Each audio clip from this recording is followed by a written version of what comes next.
Household ants can be stopped fast with targeted baiting that the workers will carry back to the colony. Start by identifying what the ants are eating right now by observing their trail for a few minutes. If they cluster around syrup, fruit, or sweet residue, use a sweet bait. If they prefer grease or protein, use a protein bait.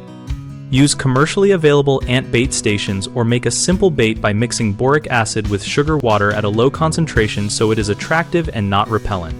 Keep the bait moist because ants prefer liquid carbohydrate when foraging. Place bait where you see trails and near entry points but out of reach of children and pets, and avoid spraying insecticide near bait because that will kill the workers before they can carry the bait back. Maintain cleanliness by wiping counters, sweeping floors, and storing food in sealed containers so you do not create competing food sources that divert ants from the bait. If you need faster knockdown at visible trails, use a contact spray to remove the immediate nuisance, then allow baiting to continue for colony elimination. Repeat bait placement for up to 2 weeks until activity stops.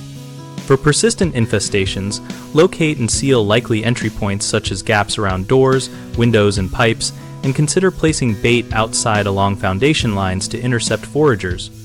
Common mistakes are using repellents or sprays near bait, which causes workers to avoid the bait and prevents colony control. Stop spraying around bait and use contact control only for immediate visible ants. Another error is using a bait that does not match the ant's food preference, which leads to ignored bait and continued activity. Switch bait type from sweet to protein or vice versa based on what you observe the ants eating. A final issue is removing bait too quickly once visible ants disappear, which can leave the queen and larvae alive. Keep bait in place for at least 2 weeks and monitor activity before removing it. On bighomeprojects.com, we connect homeowners with local contractors suited for pest control and general repairs, so you can find help if a problem exceeds do-it-yourself scope. We also host a discussion community where we share tips, ask questions, and learn from others, and we help contractors find work by listing their services and connecting them with local projects.